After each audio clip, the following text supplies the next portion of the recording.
जितने भी student 2023 board exam में साइंस का पेपर देने वाले हैं, आज के इस वीडियो को लास्ट तक जरूर देखना। ये है साइंस का वायरल पेपर।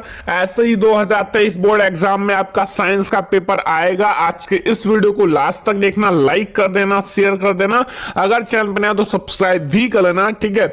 यह है विज्ञान कक्षा 10 के लिए वायरल पेपर है 2023 बोर्ड एग्जाम के लिए। इसमें जितने भी क्वेश्चन हैं आपको बिल्कुल याद कर लेना है 100%, ठीक है। यहां आपका पूर्णांक रहेगा 70 नंबर का। आपके पास समय रहेगा 3 घंटे 15 मिनट का, ठीक है। आपको 15 मिनट इस पूरे प्रश्न पत्र को पढ़ना है। मैं आप लोगों को सॉल्यूशन के साथ बताऊंगा, पूरा पेपर का सॉल्यूशन भी दूंगा, ठीक है। सबसे पहले यहां आप लोग देखो, आप लोगों के पास नोट रहेगा, कुछ नोट दिए हुए 15 मिनट प्रसारथी को प्रश्न पत्र पढ़ने के लिए है, ठीक है। खंड आ में सभी बहुविकल्पीय प्रश्न है जिसका आप लोगों को, और यहाँ खंड बा में आपको वर्णनात्मक प्रश्न है, ठीक है। और उपखंड आपका रहेगा का खा गा। एंड यहाँ आपके जो ऑब्जेक्टिव क्वेश्चन है उसका आंसर जो है वो OMR शीट पर देना है, ठीक है। और आप लोगों का जो मतलब वर्णनात्मक प्रश्न है उसको लिखना है। फिर मैं आपको ये सारा डिटेल बताने के बाद यहां आपका स्टार्ट होता है खंड आ, वस्तुनिष्ठ प्रश्न यानी कि बहुविकल्पीय प्रश्न। बहुविकल्पीय प्रश्न आप लोगों का उपखंड का स्टार्ट होता है। उपखंड का, उपखंड का में आप लोग देखो, यहां निम्नलिखित कथनों में से कोई एक कथन सत्य है, उसे पहचान कर लिखिए। आपका ऑप्शन नंबर यानी कि क्वेश्चन नंबर फर्स्ट है 1 नंबर का, और इसमें लिखा हुआ है कि किसी वस्तु का वस्तु से बड़ा आभासी प्रतिबिंब बन सकता है। वस्तु रखा है, वस्तु से बड़ा हो, मान लो अगर वस्तु 5 सेंटीमीटर का है तो प्रतिबिंब 7 या 8 सेंटीमीटर का हो, और आभासी हो, ठीक है। तो ये आपको बताना है। तो आप लोगों का ऑप्शन नंबर ए है अवतल दर्पण, ठीक है। बी है उत्तल लेंस द्वारा, सी है आपका समतल दर्पण द्वारा, एंड डी है आपका अवतल लेंस द्वारा। तो अब आपका इसमें ऑप्शन कौन सा सही है, सारे स्टूडेंट को पता होगा जब आप लोगों ने पढ़ा होगा अवतल दर्पण, ठीक है। अवतल दर्पण जब आप लोगों ने पढ़ा होगा तो उसमें आप लोगों ने लास्ट की स्थिति पढ़ा होगा, उसमें ये सही है, अप्लाई हो रहा है, ठीक है। तो हमारा ऑप्शन नंबर ए जो सही है वो है अवतल दर्पण, अवतल दर्पण। तो अब हम लोग देखेंगे क्वेश्चन नंबर दूसरा, ठीक है। दूसरा नंबर प्रतिरोधकता का एसआई मात्रक है। जो प्रतिरोधकता है उसका एसआई मात्रक क्या है, 1 नंबर का क्वेश्चन है ओम मीटर, या फिर वी है कूलाम, सी है आपका वोल्ट मीटर, या डी है ओम। तो बच्चों जो प्रतिरोधकता होता है जिसे हम लोग विशिष्ट प्रतिरोध भी कहते हैं, उसका जो एसआई मात्रक होता है वो ओम मीटर होता है। ऑप्शन नंबर ए हमारा बिल्कुल सही है, ओम मीटर, ठीक है।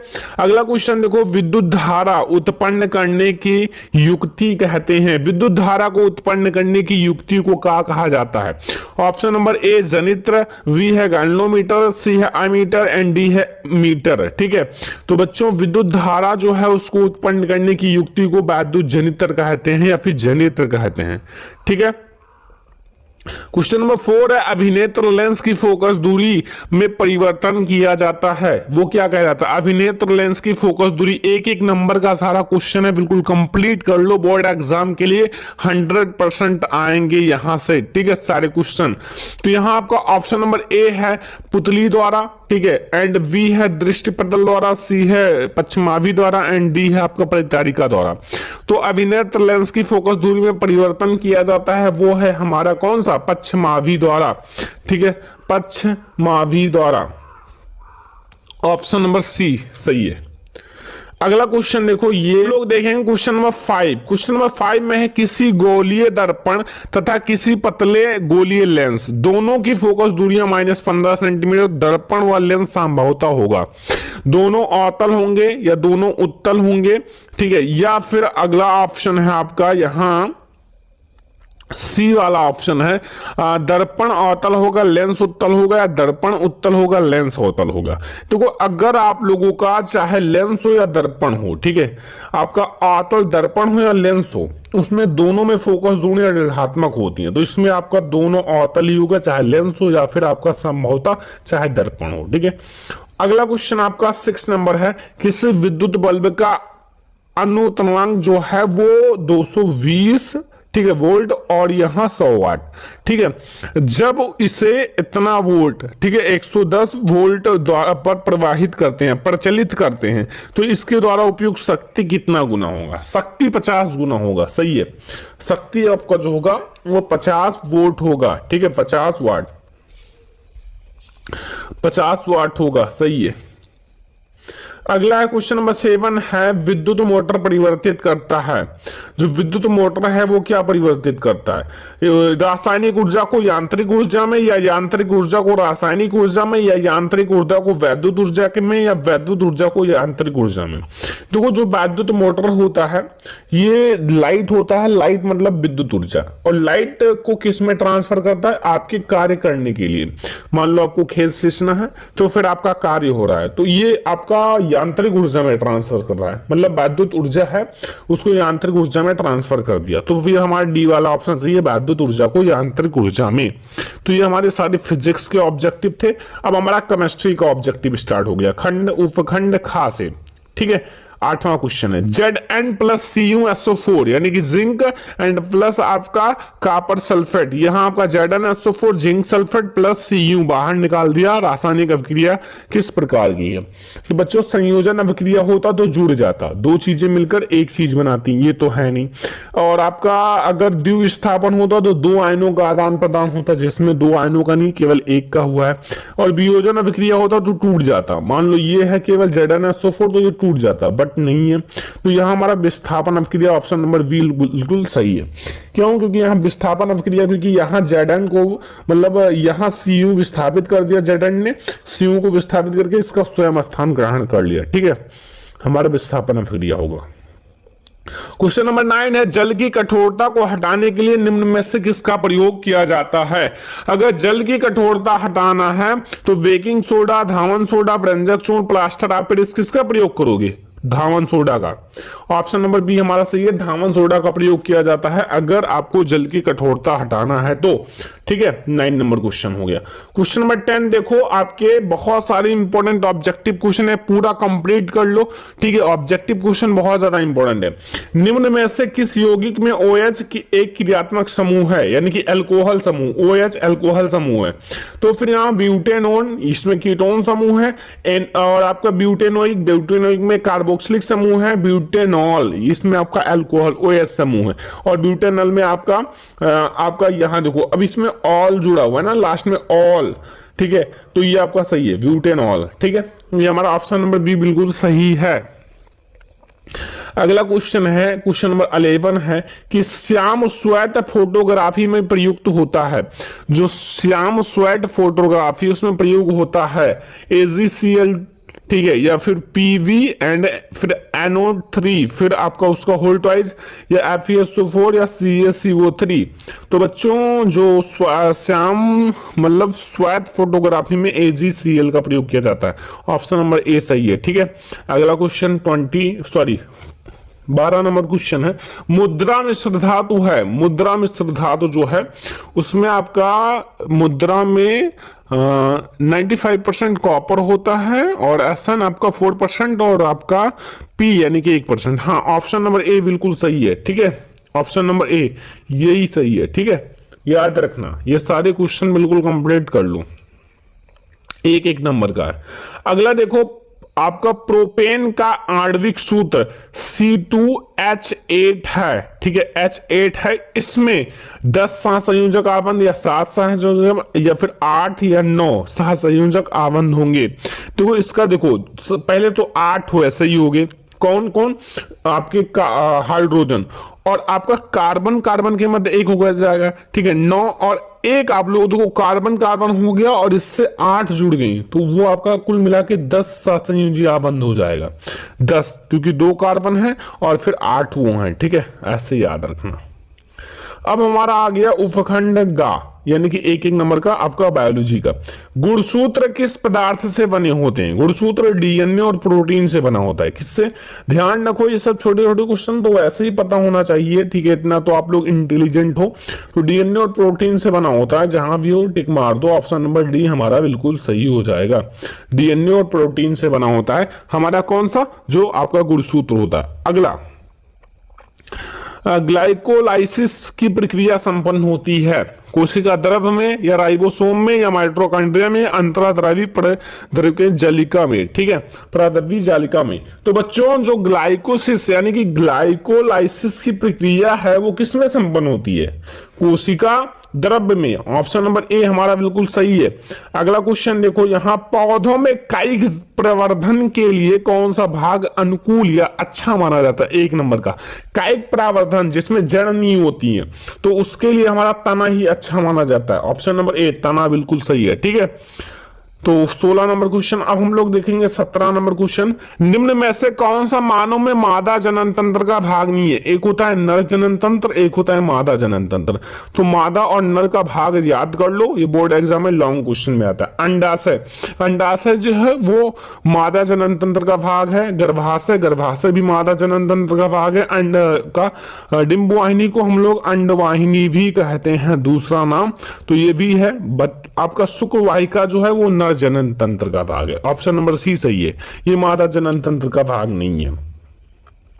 जीवाश्म ऊर्जा का स्रोत है, जीवाश्म ऊर्जा का स्रोत है पवन ऊर्जा या फिर सौर ऊर्जा, कोयला या फिर जल विद्युत। तो जीवाश्म ऊर्जा का जो स्रोत है वो कोयला है। कौन है? कोयला, ठीक है, याद रखो। ऑप्शन नंबर सी सही है। अगला है हमारा 19 नंबर। पवन चक्कियों का उपयोग किन कार्यों में किया जाता है? पवन चक्की का उपयोग, देखो पवन चक्की का उपयोग हम लोग अपने कार्य में करते हैं। कोई चीज बनाना हो, आटा पीसना हो, तो फिर हम लोग यांत्रिक ऊर्जा में, मतलब यांत्रिक कार्य के लिए करते हैं, ठीक है। तो 19 नंबर क्वेश्चन में समझ में आ गया। 20 नंबर क्वेश्चन है, वे पदार्थ जो जैविक प्रक्रम द्वारा अपघटित हो जाते हैं कहलाते हैं? एक नंबर का क्वेश्चन है। जैव निम्नीकरणीय, अजैव निम्नीकरणीय या जैव उच्चीकरणीय या फिर इनमें से कोई नहीं? तो बच्चों वो आपके पदार्थ कहलाएंगे जैव निम्नीकरणीय। क्या कहलाएंगे? जैव निम्नीकरणीय। तो ये आपके 20 ऑब्जेक्टिव हो गया जो बहुत ही ज्यादा इंपॉर्टेंट है अगर आप 2023 बोर्ड एग्जाम में पेपर देने वाले। फटाफट तैयार कर लो बोर्ड एग्जाम के लिए, क्योंकि यहां से आपके क्वेश्चंस बहुत सारे आएंगे, ठीक है। अब हम लोग देखेंगे वर्णनात्मक प्रश्न। वर्णनात्मक प्रश्न में आपका लघु उत्तरीय से स्टार्ट होगा, आपका उपखंड का। अब देखो इसमें लघु उत्तरीय, देखो बहुत ज्यादा इंपॉर्टेंट, जो कि मैंने बताया साइंस में ये बहुत ज्यादा इंपॉर्टेंट है कि दूरदृष्टि दोष किसे कहते हैं, यह किन कारणों से होता है, इस दोष के निवारण के लिए कौन से लेंस का प्रयोग किया जाता है, किरण आरेख खींचकर बताइए। 4 नंबर का। अगर ये नहीं आता है तो फिर आप छोड़ दोगे तो फिर नंबर कट जाएगा, आपके पास ऑप्शन नहीं है, ठीक है। यहां देख लो आप लोग, हाँ ऑप्शन नहीं है। दूसरा है प्रकाश के परावर्तन का नियम लिखिए, और 20 सेंटीमीटर वक्रता त्रिज्या वाले दर्पण के सामने एक 5 सेंटीमीटर तो एक 15 सेंटीमीटर दूर वस्तु की स्थिति प्रतिबिंब कहां बनेगा, सब कुछ बताना है, एक न्यूमेरिकल टाइप का। और फिर आपसे एक छोटा सा नियम भी पूछा है 4 नंबर का, ठीक है। अब अगला देखो, 3 विद्युत विभवांतर तीसरा क्वेश्चन, विद्युत विभवांतर की परिभाषा मात्रा लिखिए। 10 ओम, 20 ओम, 30 ओम के प्रतिरोध या समांतर क्रम श्रेणी क्रम में तो समतुल्य प्रतिरोध का गणना कीजिए। तो बच्चों इनको आपको तीनों ओम को, आपको तीनों प्रतिरोध को समांतर क्रम श्रेणी क्रम तीनों में जोड़ना है, ठीक है। ये हमारा तीसरा नंबर क्वेश्चन है। अब आपका विशिष्ट यानी कि विस्तृत उत्तरीय प्रश्न स्टार्ट हो गया फिजिक्स का। विद्युत मोटर का निम्नांकित चित्र बनाइए। 6 नंबर का मैंने बताया, विद्युत मोटर तैयार कर लो, अभी कल ही मैंने पढ़ाया है। अगर ये नहीं आता तो यहां आप लोग बताओ। परिनालिका, परिनालिका किसे कहते हैं? परिनालिका चुंबक की भांति व्यवहार कैसे करता है? किसी क्षण चुंबक की सहायता से विद्युत धारावाही परिनालिका के उत्तर दक्षिण ध्रुव का निर्धारण कैसे होता है? 6 नंबर का बच्चों। अब आपको विद्युत मोटर तो बिल्कुल तैयार कर लो, ये हर साल आता है, ठीक है। अब आपका केमिस्ट्री स्टार्ट हो गया, उपखंड खा। वर्णनात्मक प्रश्न है लघु उत्तरीय। पहला, धावन सोडा बनाने की विधि 2 उपयोग बताइए। 4 नंबर का क्वेश्चन है बच्चों। कितना? 2-2 नंबर का। एक है विकर्ण संबंध उदाहरण सहित समझाइए।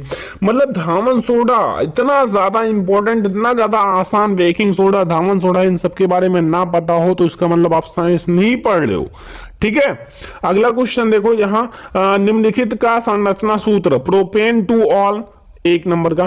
ठीक है, फिर आप लोगों को यहाँ 2 हाइड्रोक्सी प्रोपेनोइक अम्ल 1 नंबर का, 2 नंबर मिल जाएगा। फिर यहाँ से उदाहरण सहित खनिज तथा अयस्क को सब परिभाषित कीजिए, इन सबको मैंने पढ़ा रखा है 2-2 नंबर का। ठीक है, तो ये आप 4 नंबर का हो गया। अब आपका विस्तृत उत्तरीय आ गया बच्चों। विस्तृत उत्तरीय में आपको टिप्पणी लिखना है। ठीक है, अगर आपको टिप्पणी आता है तो बहुत ज्यादा आसान है। देखो, सबसे पहले कार्बनिक यौगिक में प्रतिस्थापन अभिक्रिया कितना आसान है, मैंने कितनी बार पढ़ा रखा है। प्रतिस्थापन अभिक्रिया, साबुन की सफाई की प्रक्रिया कितना बार पढ़ाया है, मिसल की प्रक्रिया, साबुन की सफाई की प्रक्रिया।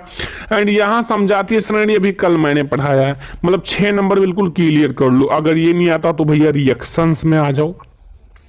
अथवा निम्नलिखित समीकरण लिखिए। एथेनॉल जो है सोडियम के साथ अभिक्रिया करता है। एथिल अल्कोहल को 443 डिग्री सेल्सियस पर शांत सल्फ्यूरिक अम्ल के साथ गर्म किया जाता है। मैथेन को वायु में जलाया जाता है। मतलब सारा ये भैया 7 रिएक्शन है, 1-1 नंबर का देख लो। 6 रिएक्शन, 6 नंबर का रहेगा 6 रिएक्शन। हमें तो आसान वही लगा जो आप टिप्पणी कर दो 3 का, बस आप पूरा नंबर ले लोगे। और रिएक्शंस भी आप समझते रहो, टाइम बहुत है, थोड़ा थोड़ा 2-2 3 दिन अगर आप डेली करोगे तो फिर खत्म हो जाएगा। ठीक है, अगला देखो बायोलॉजी स्टार्ट होता है। उपखंड गा, उपखंड खा, अब ये गा है। ठीक है, देखो लघु उत्तरीय। कायिक प्रावर्धन क्या है, जो कायिक प्रावर्धन होता है उदाहरण सहित वर्णन कीजिए, 4 नंबर का। ठीक है, कायिक प्रावर्धन के बारे में बताना है। ठीक है,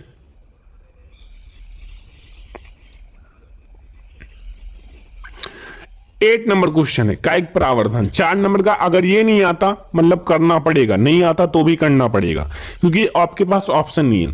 मादा जनन तंत्र का स्वच्छ निम्नांकित चित्र बनाए तथा इसका संक्षिप्त में वर्णन कीजिए, 4 नंबर का। पहले आप चित्र को बनाओ अच्छे से, फिर उनके जो भाग हैं उसको भी आप वर्णन कर दो। ठीक है, फिर यहां 10वां नंबर क्वेश्चन है जीवाश्म क्या है, वे जैव विकास प्रक्रम में क्या दर्शाते हैं, 4 नंबर का। ये सारे आपको 4-4 नंबर के दिखेंगे।